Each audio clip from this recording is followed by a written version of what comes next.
I feel like TVZ for a player like Dream 2 is not going to be too hard. That's not exactly a difficult bike to get back on if you're looking at the game pre-Ultras. Sure. I mean, the game only really got rough and crazy and dangerous and scary when that came out, and that's where we really see the difference of Beyonds and Innovations of the world versus the rest of the Terrans, who know how to deal with that late game versus Zerg, and those who don't. Yeah. I really like the thing. Like, it seems so harsh of us to be like Dream, because months ago Dream was actually pretty damn good, or more than like even months ago. It was a while ago he was pretty damn good, and he just kind of fell off, continued to fall off, be more of like an online cup player, and was like not doing so great there too. But he used to be super good, and his potential to like get a good game against Sue is there. I just don't think he'll get a good game against Sue and Myungsik both. I think the thing for me about Dream that has me almost writing him off is that he just doesn't compete in that much. You don't see him in weekly cups. You don't see him in the like people thought he retired at one point, right? Yeah. Like, I mean, it's sad, but it's true. I used to be like, one of the Terrans that would show up to our cups and we're like, thank you, Jesus. Because at one time we were without Terrans. There was the joke earlier. Someone's like, why is everyone like about Beyond or whatever? It's like because Beyond actually plays in everything we do. So we see him all the time. Fans love him. I think for some of these screens, they might not actually appreciate that element of like, look, you don't have to win every weekly cup you play in, but just simply by showing up and getting cast consistently, like, you're going to have so many foreign fans from that. You're going to have a lot of people like us who are, I guess, more faith in you, having seen your skill more often. Yeah, for sure. Like, we'd probably give him a little more if we knew his TVZ was actually pretty good. We don't know. It'll be really cool if like it comes down to it, Dream's actually amazing, and we're all just totally idiots who are speaking out of our ass. I mean, that is also a potential. Again, he was good. If he's like really putting in the hours, he could be good again for something like the VSL. Like, it's really hard because if this was like the Pro League finals and they send out Dream, you're like, okay, that guy's been practiced. Like, that guy has a lot on his shoulders and he was trying really hard to do well here. But unfortunately, with the way things are in Korea right now, I don't know if that's actually true. Like, initially when this was first announced, my first thought was just like, oh, it'll be like a bunch of like, like just for funsies type deal. Even though the prize pool's like pretty good, it still isn't as prestigious because it's brand new. So I don't know like where Dream is at. I don't know if he was told like, hey, you're gonna go out last, so like, good luck, buddy. Well, maybe actually just been a thing too, where Dream, again, no disrespect to Dream guys, but he is the player who's gonna look at his team and be like, I'm probably not the best player on this team, with the likes of Innovation and or sorry, not Innovation, I think of the wrong team. Excuse me, with Solar and Dark and such like on the team, you're really like that's the BlizzCon runner-up. That's the SSL champion. Yeah. Unfortunately, I think he could have looked at Forte and been like, well, I think I'm as good as Forte. But Forte actually had a pretty good showing last time. Forte's been really, like, I will say Forte's is a really underrated player who's not going to be like a tournament champion anytime soon, I don't think. But he is that guy who will most likely be there for second place, third place, fourth place. Sure. I think we're getting ready. They showed him like on stream getting all like hyped and ready. Yeah, player cameras zooming in. I really wish we had the player cameras. Feel sad, man, but I guess the admins are typing them in game. We'll be getting to it in just a moment, guys. Remember, score is currently 3-2. And looks like the game is going to start. So let's hop into the in-game screen and try and figure out which side of the overlay I need to put the 3 on. That's the real question here. I'm going to guess the top. I'll bet Sue spawns bottom. Okay. Dang. All right, well, let's get that point up on there. Of course, reminder that this is best of 7, guys, so this is pretty much end of the road if Barcode over there manages to lose. But we'll talk more about that in a moment. Bottom right side, his team's got 3 points on the board and so close to victory. It's going to be the red Zerg player who only needs to win one more game, Sue. Sounded pretty nicely. Good job. Is there like an alarm going off? Do you hear that? I do hear that. Okay, that's unfortunate. In the top left, literally all of his team's hopes and dreams, it is the Blue Terran Dream.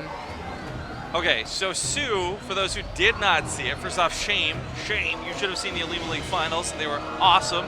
They were fantastic, and they were TVZ. If you haven't, actually, they're on our YouTube, so quick little sellout moment, youtube.com/BaseTradeTV. Go subscribe, guys, and watch those VODs. That being said, Sue showed really cool semifinals matches he played versus Kumio, so he can fight versus Mac. Then he played grand finals matches, beat Beyond playing Bio, so we know Sue can beat every aspect of Terran currently. Yeah, that is like Dream would have to have the best game of his life to beat Sue right now, considering not yesterday, a couple days ago, and just generally how Sue's been practicing and playing for the last, I would say, about a month. Like basically since like SKT was like, we're not doing StarCraft anymore, he was like, like I'm gonna do really well. It's unfortunate that he waited so long to do really well, but hopefully he gets to shine in more than just the VSL. Hopefully like next year he's gonna do well in GSL too. Or our events. Or our events. That's true. Now that they're also. Yeah, you can do it. So, but yeah, that's what Dream has to go up against. Is someone who is not just good in general, but is kind of on fire lately, and just being kind of the pressure too. I mean, most of these guys are established pros. They're not like just coming onto the stage for the first time, but there still's got to be like pressure involved here. I mean, this poor team. It's like, go get him, buddy. I actually wish we could see the teams. I know they've been showing them on the main stage a little bit every now and then. They're like a bunch of the Twitch chairs, like literally just around the corner from us, and we can't see them. Yeah. Oh well. Maybe it's because he's on fire, by the way, so it set off that alarm earlier. I do wonder what that was. Like, I wasn't sure if there was an alarm or like a game sound, right? Like the spinning a wheel. And it's like, yeah, exactly. Who knows? Well, regardless, Sue's going to get intercepted here with that Reaper, or should be intercepted. I don't think he'll be able to get too much done with this.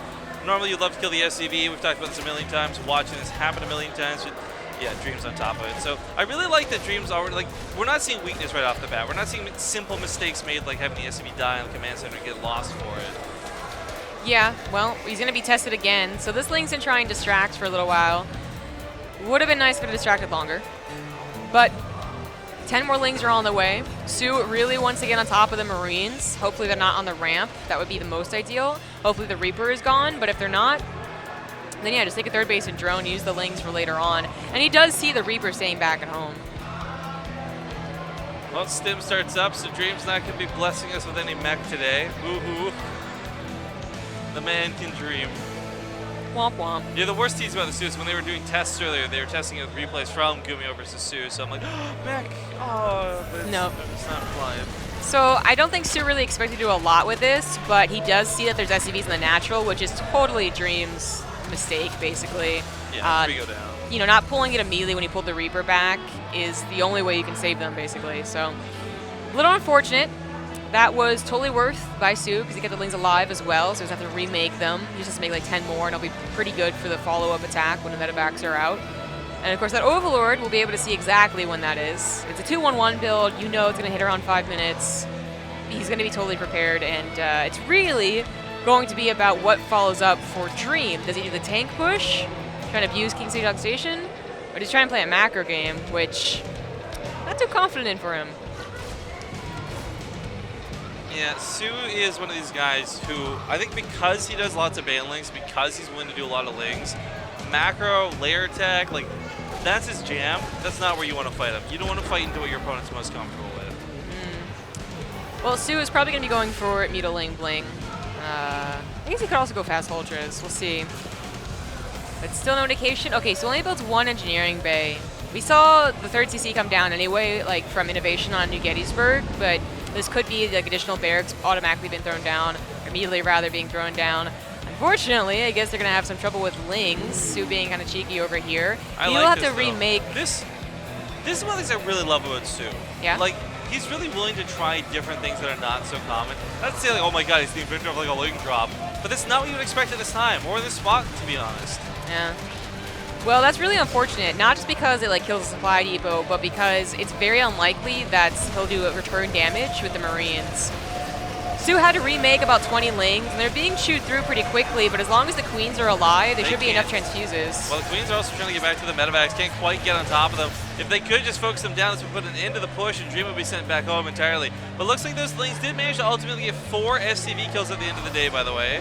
Yeah, but an entire supply depot as well. Like, they're pretty worth, and the Overlord's still alive for Yeah. future use of Banelings or Lings. And again, Sue just only had to give away his Lings on the front line to defend that. I'm surprised Dream didn't go clean that Overlord up. I think it'd be worth taking that detour to do. Just no Yeah. risk of those Well, drops. certainly the other problem, whenever that happens, that you have to look away from your That army. So the Marines could have been mismicroed if he did. Well, that's the problem, though. Now he's going to have to look away again as these Lings drop towards the main. Yeah. This is going to be, if he doesn't get rid of this, this could be like a really big problem. It doesn't seem like a lot, like 4 SCVs at a time, But the distraction, forcing him to look back, it's really going to start messing with his pushes.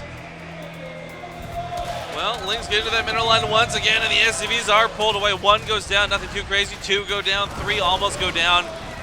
Bottom side, though, we do have a counter drop. Widowmine gets an okay shot, nothing too fantastic. Lings actually can't get a surround on these Marines. Great positioning out of Dream for this drop, but ultimately he is going to be pushed back. Yeah.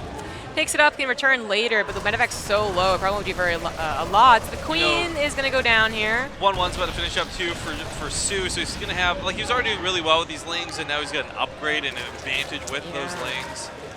It looks like, by the way, Dream did go for the second engineering bay eventually, so it started +1 now. I am worried, though, because Dream's got that 3rd CC. It's in the main. He can start looking towards that 3rd at some point, but I actually don't know if his production's good enough for it.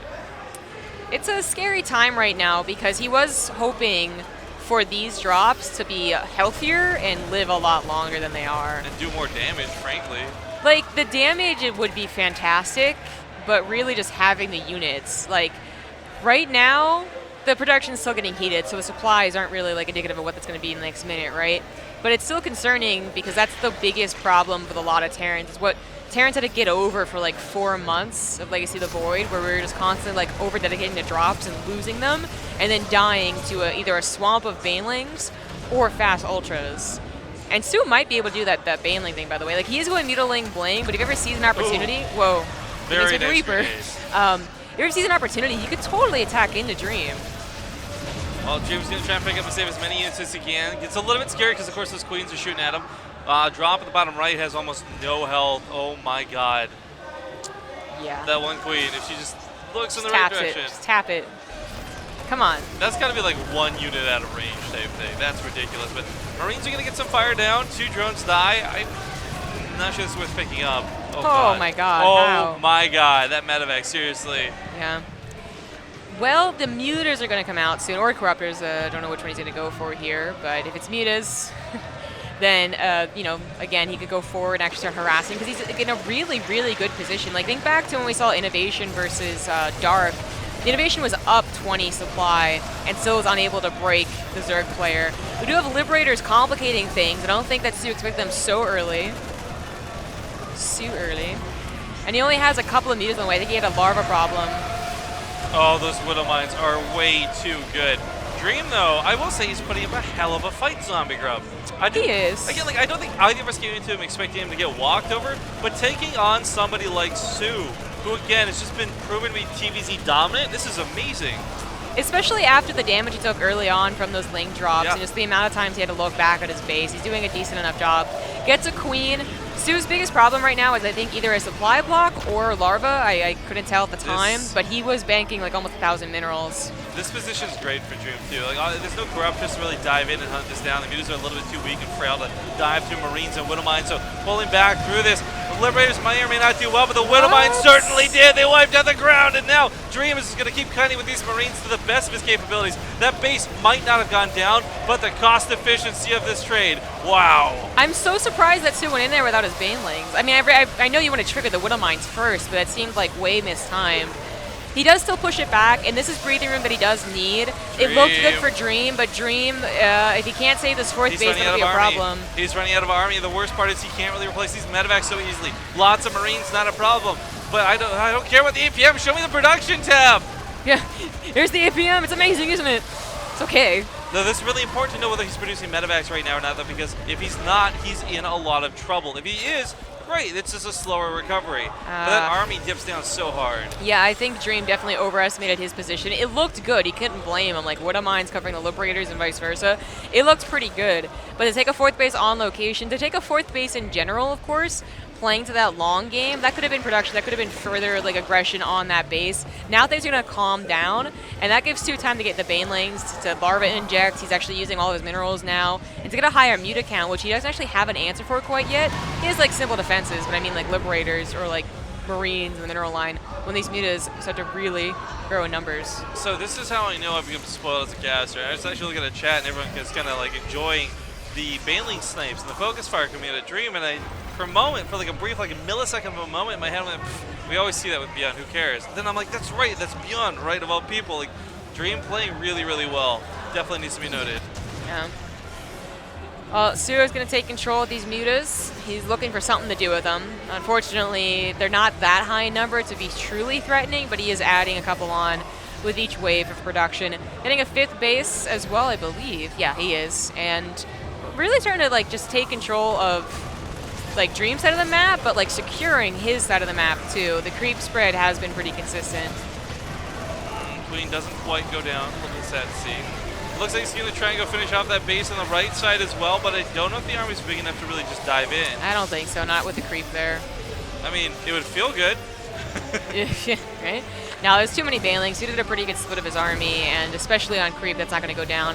It is so close to going down, so you can see why Dream would want to send his Marauders forward, took up a couple of banelings, get like the last 10 shots on that hatchery, but it's not going to work out that way. Good news is he didn't get the 4th base canceled again, and he did hold, so this really has become an even playing field. Now it's up to Sue to kind of decide, does he want to try and reach for those ultras, or does he want to take a really good engagement with Mutilating Bling first? Queen gets picked off, Baneling's running through the middle, Link's going to dive on through, but I think it's just too much out of Dream. The Banelings actually get some really good hits, but the Widowmines still haven't gone off.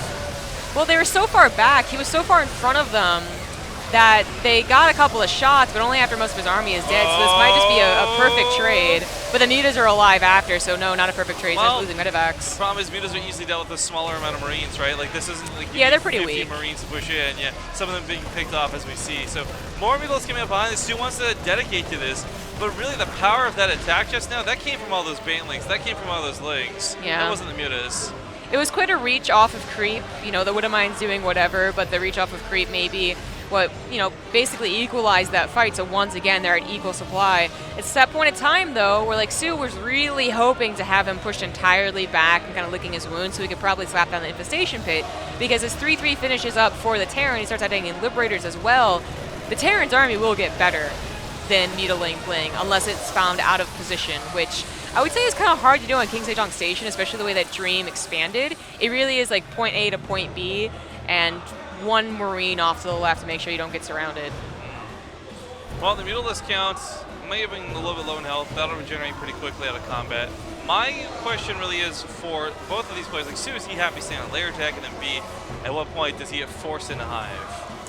Yeah, I think he's really waiting for that really good engagement. Like, he could try and reach, but he's, like, so, like, you know, low on minerals and gas. Oh, Scumbag Widowmines hitting some friendly fire there. Liberator's got some really good splash damage so far. The Mutas, is it going to be enough? The Liberators get picked off. The Banelings are out of juice, though. Now the Marines can look to possibly concave. Finish off the rest of those Mutas. One more pops off. As he gets chased, there's still Banelings, so he can't really just dive in headstrong. But the army supplies for both players almost dead even coming out of that fight. Yeah, that was a decent fight for Sue. It was like really worrying when he's continuing to go off of creep, though, so I'm glad that he backed off. I'm not sure. But Sue, again, like he's at, I didn't even notice how high his working count is. So he's on 5 bases, but he's also at 79 drones, and he's been using his minerals, by the way. Like, he's only just now starting to bank a little bit, probably because he, you know, injects something like that, but it's he's got a pretty stable economy. As long as he doesn't literally just like throw away 40 lings and 20 banelings, he should be able to recover every single time. His creep spread has definitely died down, though. I think most of his creep spreading queens have died and he didn't remake them, and that could be a problem. Like, obviously he's okay where he is right now. The creep spread is, you know, covering his bases, obviously, but I think it could be getting really far out to the left and the right side. Well, the Banelings, I will say for Sue, by the way, I just realized this, like, going back in my mind, a lot of these last few engagements have actually all been off of creep. Yeah, that's what's so concerning for Sue, but he's accurately reading them. Like, he is doing it okay. Well, this not so much. Not this one, though. Whoopsie. Widowmines do a little bit of the work for the Banelings. I guess that helps. Yeah, right. Drop down here, he's going to get picked off, but not before taking some mutas with him. Now as he pushes in, he might finally get that hatchery. This has been like a 5-minute push for this hatchery that's been on red health for so long. Most of his Widowmines have already been used up on the front lines. Got a couple in the back, though, but I think Sue doesn't have enough banelings here. It's finally going to kill the hatchery. Got it. Now, Sue, he didn't lose any drones. I think he lost like 1. Maybe he's going to lose a couple more. The point is, he has another base to send those drones to. If he can just hold here. I don't think he will. The mutants just kind of fly into Oh, Widow God. Mines, Liberators, and Marines. It's not looking good. Sue's drones also caught on the right. Now, maybe he's got quite a few and he can afford to lose some, but still, that's going to be like 10 drones dead, easy peasy. Liberator getting those last couple shots on the mutants. So low in the red, not quite dead. We got Dream pushing up the ramp into the natural. Idle drones over here, too. Sue's got 77 workers, but only 5 are actually working, apparently. Yeah, apparently. I think Dream's actually done it. Like, he just, like, steady pushed, got to the 4 bases, and Sue was unable to get that one really good engagement he was hoping GG. for. Are we really getting the ace match for the Team League Finals? Dang. Feels good, man. All right, so that's the score, 3-3 for both teams. And the thing is, Team Yuk, how do you say that again? Yoksamdong. Yuksamdong, they've still got 2 really good players left. You got Sori, who's like maybe not your first pick. He's Terran, though. On the other hand, you got Myungsik. Is that how the substitutes work, though? I assume you can just substitute him at any point. If they don't, then it's just Myungsik. But my point of bringing this up was to lead to Myungsik anyways, where PVT Zombie Grub as the finals, I think even without knowing the players involved, this is that barcode situation, right? You don't know who's playing. You still give a little bit of an edge to the Protoss. Yeah, I would say so, because that's what I was bringing up earlier. Like, Dream taking on Sue in like one of the best games of his life, which that actually didn't seem like a miracle. He just looked pretty solid. That is, okay, good, surprising, but not like miracles happening. For him to